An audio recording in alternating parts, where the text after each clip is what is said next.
Terrific performance, Miss Columbina! Truly excellent work. Thank you, Director Farina. You really don't mind me not taking off my eye mask? Not at all. Xavier and I already talked it over. The character is based on you, so there's no need to change what you're accustomed to doing. Besides, the mask could become one of the defining traits of our film's leading lady. Just like you suggested, we'll leave the reveal to the more important moments.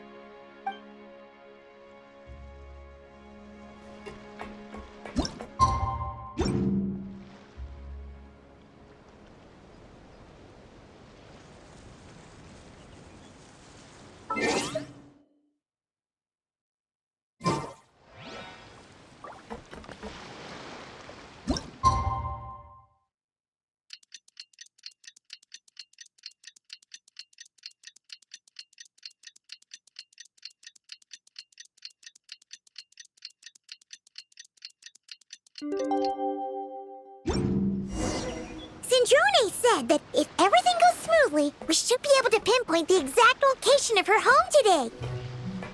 Let's head to the Wing-O-Lette and meet up with her.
Ah, you're here. We should get going then. Xavier and the others should be filming soon. How's it going? Have you managed to figure out the location of your home yet? I've narrowed down a few potential locations. We just need to take a sample from each one. Once the equipment analyzes them, we should know the exact location and where to find the entrance. Great! We should get started then.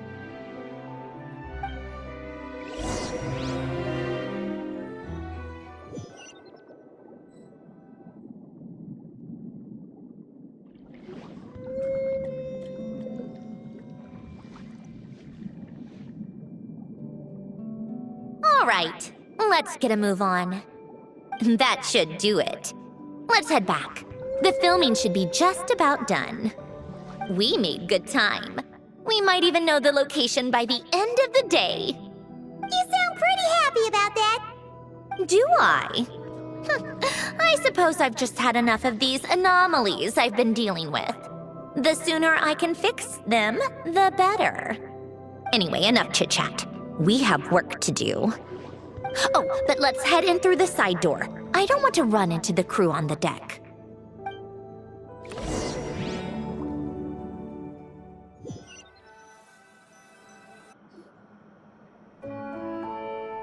All right, now we just need to wait for the results.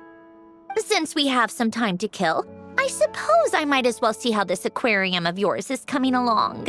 You seemed quite enthusiastic about it, after all. It's really coming together.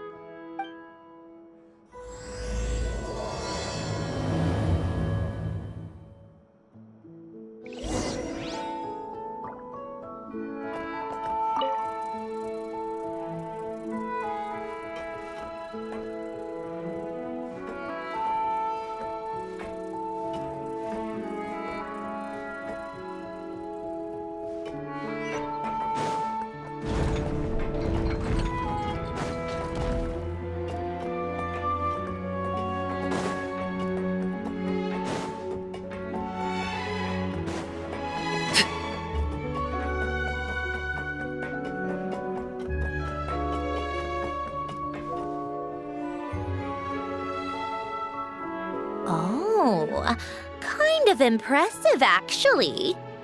These must be the ones we caught the first time we went underwater. Like it? It's fine, I guess. Nothing special. Come on! It sounded like you really liked it just now. You're that proud of it? Is this a sense of accomplishment or something? Well, yeah. And it's pretty. You know it's gonna be gone soon, though, right? What do you mean? After the festival, this ship will be returned to the fortress of Meropide, and this aquarium will be no more. So? So, no matter how much work you put into this place, once the festival is over, it's all just going to disappear. But not making the most of it when we have the chance is an even bigger waste. But if you know it's all going to be gone one day, why even bother? Well, because Because you still get to keep the things you gain along the way. And those are things that can never be replaced. Doesn't that make losing them even harder? well, if you put it like that. But the happy memories we make along the way last forever. You just have to take a more glass half full perspective. Not to mention, everything we do here is going to be on film, so it'll still live on in some shape or form. And when you look back on it, only happy memories will come to mind? Exactly! So it's about finding joy in the process itself. Traveler! You're back already? What's wrong with that? You say that like it's terrible news or something. How did you get here? I didn't see you on the deck. Oh, never mind. We need to help Miss Guillotin hide ASAP. The crew is heading over here to shoot any second. What? They should be done by now. There was a mishap earlier that cost them some time. I was waiting on deck so I could warn you the minute you showed up. Anyway, you should head back to the captain's cabin right away. They're gonna be here any minute now. Ugh, finally! That's a wrap for the scenes on the deck. Wouldn't have taken half as long if the wind hadn't snapped our equipment in two. Uh-oh! Too late! Change of plans then. You'll just have to hide. Hide? And where exactly am I supposed to do that? Oh, there's a box over there! You can get in that! Huh? You expect me to... Do I need my makeup done for the next scene too? For the love of... Let me see. Maybe just a quick touch-up. Huh? Traveler and Paimon? What are you doing here? I thought you took the day off to take care of something. Huh? Oh, well, it didn't take as long as we were expecting, so we came back early. What about you guys? You're still not done shooting for the day? No, we ran into an issue that, set us back. It meant Miss Charlotte's crew wasn't able to wrap either. We both still have scenes to shoot in this aquarium. Oh, that's not ideal. For several reasons. Let us help then. The sooner we wrap, the sooner everyone can get some rest. All right. Thanks, you two. Miss Charlotte's crew can go first then. If I'm not mistaken, you still have a night shoot later. Thanks, Director Farina! Of course. Fellow artists should help each other out where we can. Agreed. Well then, camera, lights, get set up. Actors, give your lines a quick once-over. Let's try to get this in one take.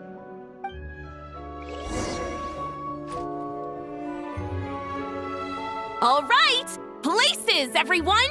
And 3, 2, 1, action! So, the story ends like this. But When Duke Saint Germanus departed, he clearly said that everything was beyond redemption. Huh?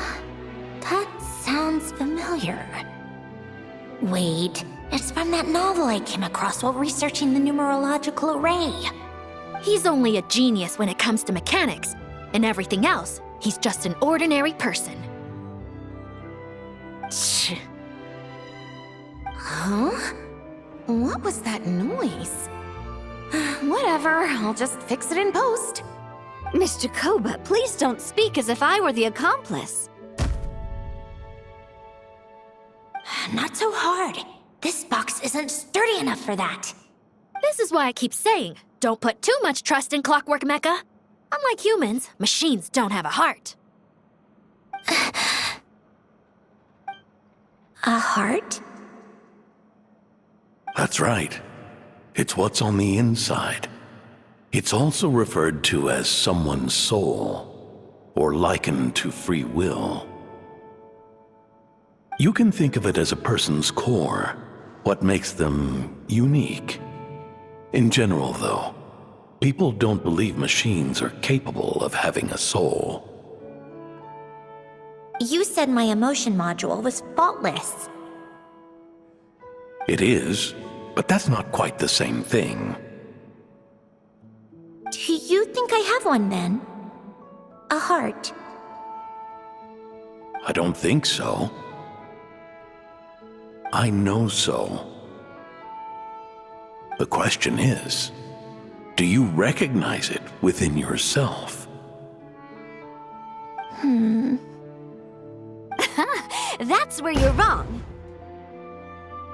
I can't believe this. Forcing me to hide in a box and listen to this drivel. Me. In the end, clocks tick through tranquil years. Fish swim in crystalline springs. No matter how grand a dream is, it will fade away like this. Forlorn, wordless, silent. And cut. That was a long one. What did you think? If she makes them do another take, I'm going to flip a lid. And not just the one to this box. Well, there were some weird audio things going on, but acting-wise, it was great. It's a keeper. Perfect! That means I can get out of this box. It's our turn.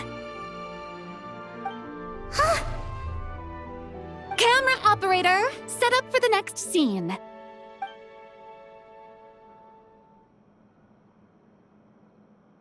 In this one, our protagonist peruses an aquarium in a foreign land and gets swept up in memories of her friend.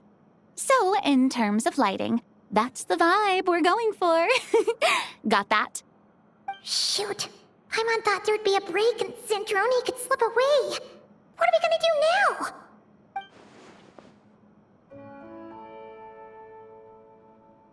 break a leg! Yep, we're headed off to shoot our next scene.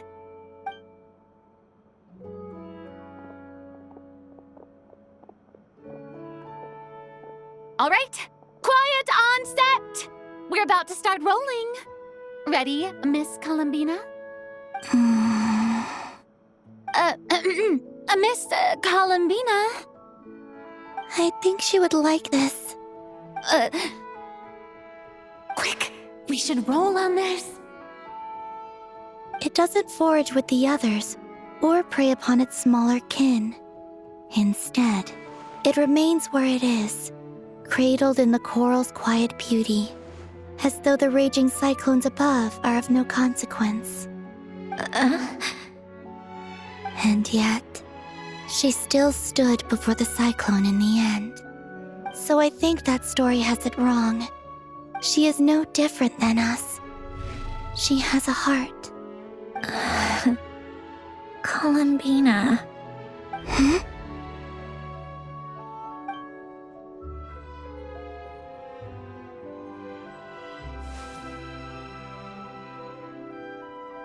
Uh-oh, is she onto us?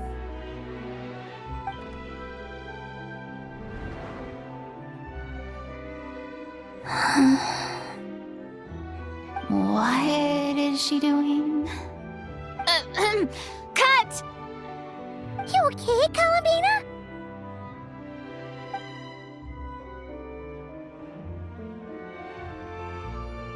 Hmm? Oh, yes. I just thought... Why don't we take a short break? It's been a long day of shooting so far. That last take was beautifully organic, though. We can use it as is. No need to go again. Thanks, Director Farina. But I'm fine to continue. You're sure? In that case, let's shoot some quick B-roll. Then we can move to our next outdoor scene.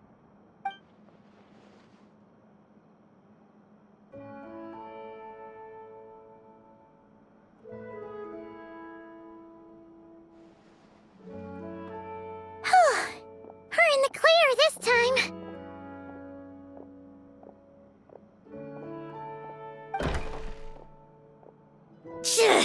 Ugh!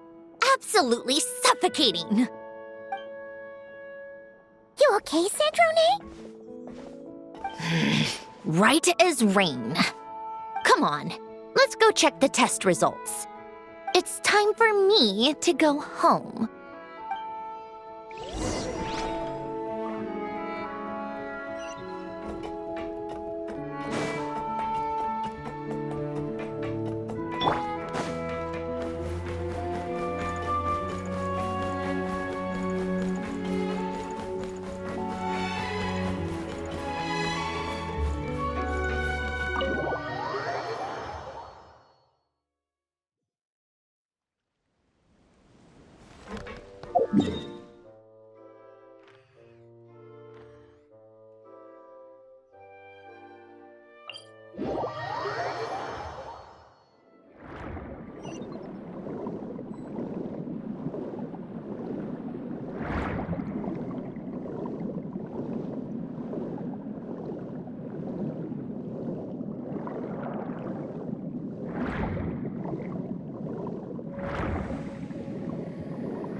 All right, it should be around here.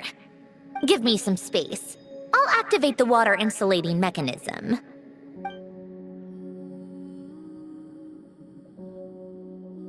The what? Alain, much like Renee, had long predicted that the water levels in Fontaine would rise.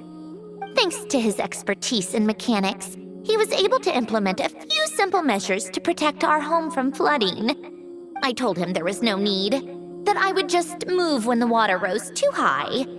But it would seem he knew a day like this would come.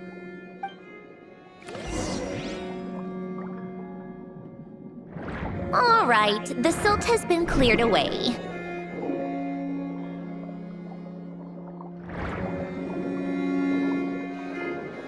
Go activate the mechanism for the first sluice gate. That will fill the empty middle chamber with water.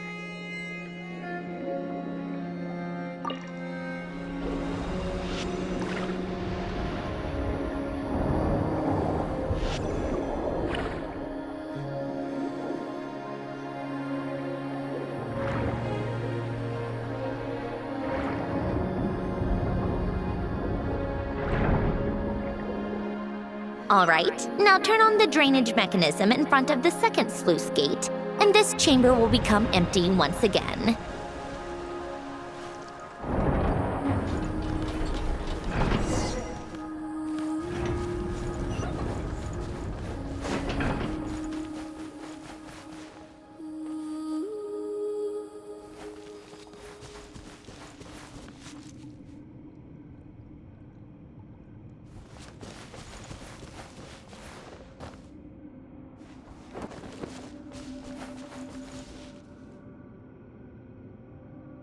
So, this is where you used to live? It's beautiful! There's even a garden! Back when I lived here, it was my job to tend to the potted plants and flower beds. Still growing strong even after all this time. Who would have thought? If the weather was nice, I would take Alain out in his wheelchair and we would go for a walk. Before long, we started bringing Polonia along too. Come to think of it, I was the only one who could get around easily back then. Polonia always got stuck at some point, and it was up to me to launch a rescue mission. Happy? I suppose they were. Uneventful, but pleasant.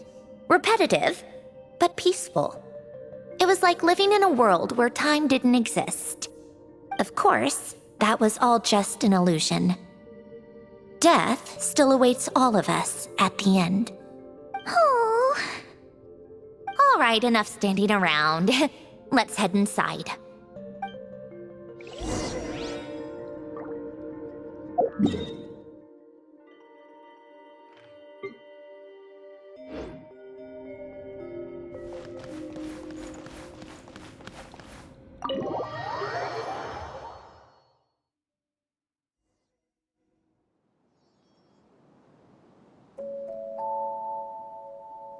Yep, this place is exactly how I left it. Nothing has changed.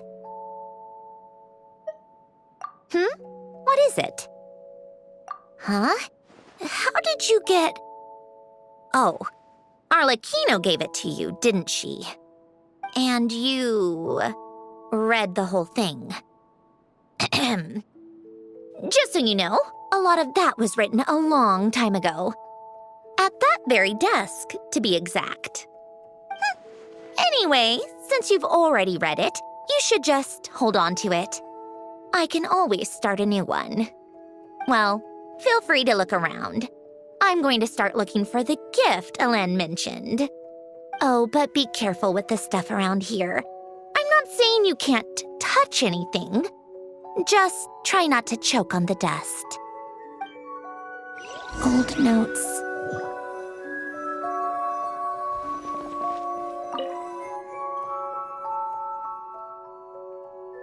Oh, these are some of Elen's drafts from his later years. Just casual doodles, really. And these are just some unimportant letters. I couldn't be bothered to sort through them before I left.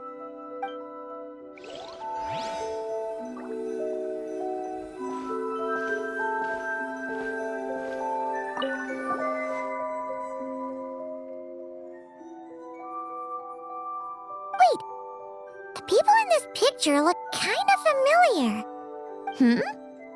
Oh, this was taken when Elen and Renee were both still at the Fontaine Research Institute. Before their falling out. In his later years, Elen would often sit by the fireplace and stare at this picture, wearing an expression somewhere between guilt and longing. He said he sometimes regretted not helping his friend when he needed it most, even if just to stop him.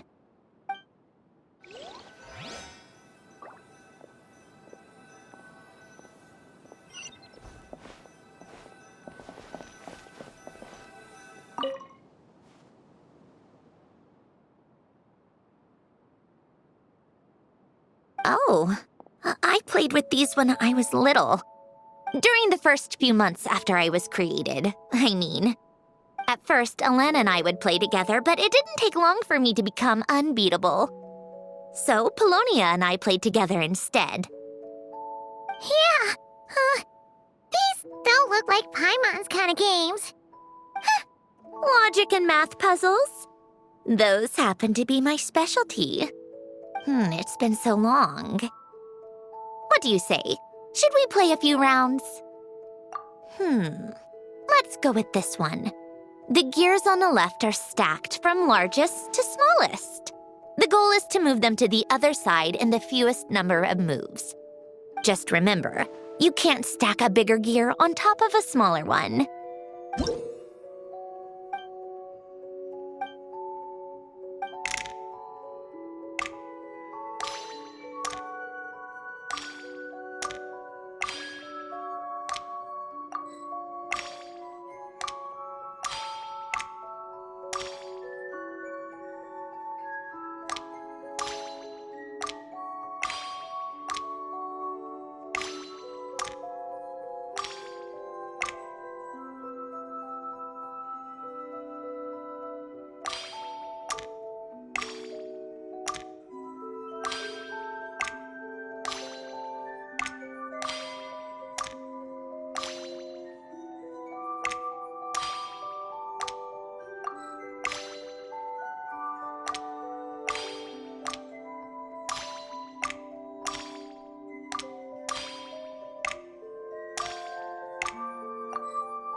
like it took you a few extra moves.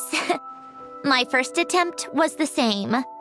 You'll get better with practice. Well, what did you think of the game? You showed quite a bit of promise, too. We should do this again sometime. There are other puzzles we could try.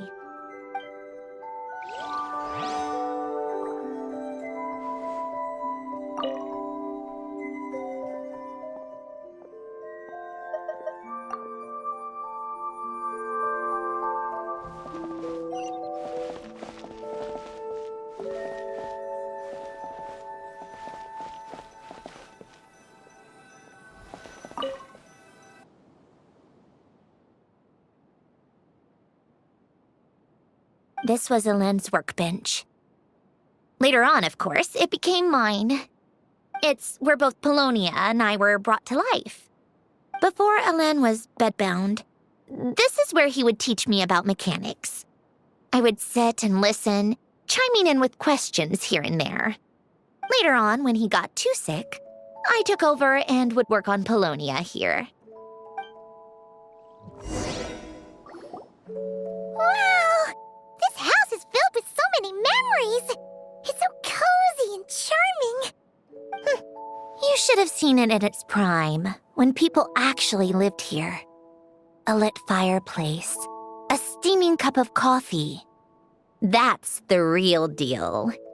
You know, we also used to have a mechanical piano that Elaine built. Ooh! How chic! Elaine never played it much. He probably wasn't able to at that point. But I managed to teach myself. Music theory is essentially math, after all. Once you learn the patterns, it's not really that difficult. I loved perusing Elaine's collection of classical music. The chords and harmonies felt like individual mathematical puzzles. It was fascinating, so I did some composing as well. But as Elaine continued to deteriorate, even the sound of music began to grate on his nerves. So I got rid of the piano. Aww.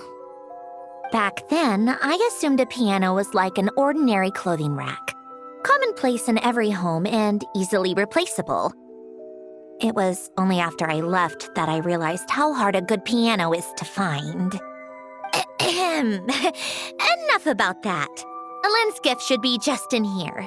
The only things undisturbed before I left were a few of his personal belongings.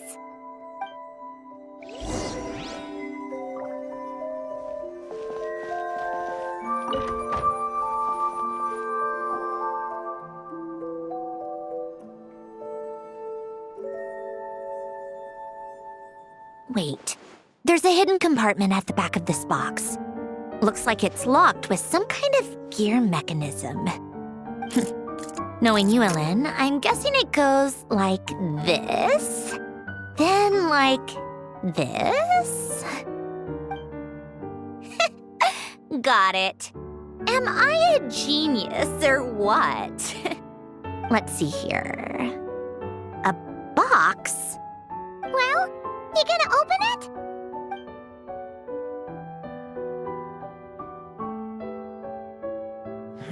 It's heavier than I was expecting. Just how much stuff is in here?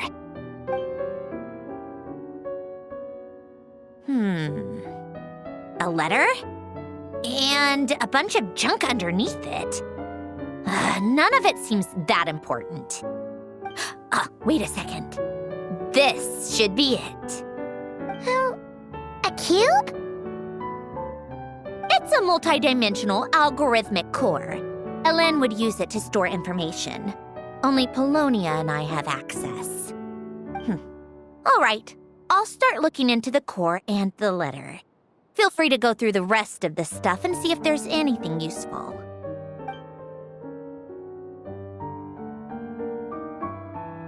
Okay. Hold on. There's another picture in here. This one has writing on the back. A snapshot of you playing among the plants shortly after you were born. You seem to like these flowers a lot. May you grow and flourish just as they do.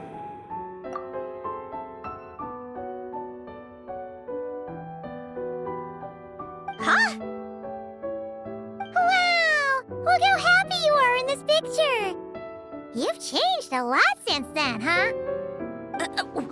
What's that supposed to mean? Just that you come off kind of aggressive sometimes. Or, annoyed at everyone around you. Well then, people should stop being so annoying. It's not like I'm the one with the problem. Of course not. Oh, here's something else. Looks like a piece of paper torn out from somewhere. Today, I solved another math puzzle and made a breakthrough on a construction problem the Institute has been stuck on for years. Am I a genius or what? No, wait, that's From now on, I should have people address me as Her Highness the Clockwork Princess, unraveler of all reason. Nope. No more of that. I thought I tore this page out. You wrote this? Then how did it get... Wait, there's more writing at the bottom. You seem to have developed a distaste for this particular entry, considering I found it in the trash. I'm sorry, but I could not help but hold on to it. Forgive me. Lynn! Don't be embarrassed. Everyone goes through a phase like that. Nonsense. I wasn't even the one who wrote that. It must have been Polonia. That's enough. I told you it was Polonia. You know what? We're done with this. No more rifling around in the box. Just put it down and let me read the letter. To my little clockwork princess. Not another word. Got that? If you're reading this, You've most likely received the gift I left for you. I just hope you didn't stumble across all this while cleaning out my effects or something trivial like that. I once asked if there was something you wished for. Do you remember that? I wonder if time has changed your answer. Regardless, I have another gift. A formula that will allow you to come face to face with the anomaly inside of you. If you even still call her that. Why this gift? To understand that, allow me to wax poetic on the soul once again. I would ask you to stick with me until the end, but I know you will. You always have. I believe a person should be born twice over in their lifetime. First, there's the birth that grants us life. Then, the birth of the soul. It's a matter of transforming the life bestowed upon us into the life we choose for ourselves. And to do that, we must look inward. We must make a conscious choice to define the meaning of our life instead of allowing the happenstance of our existence to pass us by. This is the process of recognizing the soul that lives within us. You are my proudest masterpiece. I told you that long ago. But to me, you have never been a creation or a machine. To me, you're just like the rest of us. You have a heart. In fact, some theories think of the human brain as nothing more than a machine, and thought the product of its computations. So you see, perhaps we're not so different after all. Your inner machinery is just far more advanced than most. No matter how one looks at it, the heart is a complex thing, a place where logic and reason collide with our emotions. Your computational capacity allowed you to become sentient and develop logical reasoning. But it also granted you something that, on the surface, might seem contradictory: emotion. Emotions and logic often clash with each other, and those instances of discord can accumulate over time. That is the source of what you refer to as the anomalies within you. As you told me once, you've always known what you don't want, yet you've never wished for anything in particular. Similar to how a blind person can feel when a part of their body is in pain without being able to fully visualize its form, such is your relationship with your soul. So, what I leave you now is this: a formula that will allow you to see the shape of your soul. For if you want to protect your heart, you must first be able to recognize it within yourself. Of course.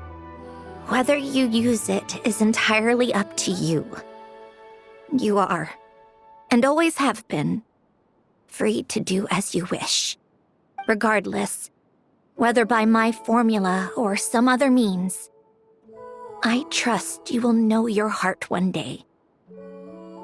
You always were a fast learner, and the smartest person I've ever known.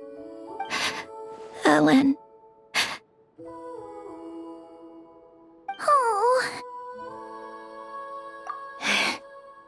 I'm fine.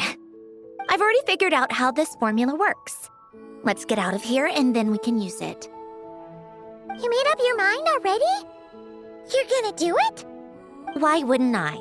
Resolving the anomalies within my core is the reason I came here in the first place. No, I can do this on my own. But, do you want to watch? What do you mean? I already know what anomaly I need to resolve. Like Alen said, she's an amalgamation of all the times my logic algorithms have clashed with my emotions. And by resolve, you mean that literally, or...? Yes. But if you, let us in like that, wouldn't that mean letting us see a bunch of your, inner thoughts and secrets? If what Alen said is true, then I'm about to be... born anew, or whatever. This is your chance to be lucky enough to witness it. Besides, you already read my whole diary. When it comes to keeping my innermost thoughts to myself, well, I think that ship has sailed. You're really sure about this? How many times do I have to say it? I finally let you in as, friends, and you want to question it. I'm not gonna offer a second time. Enough with the mushy stuff. Just follow me.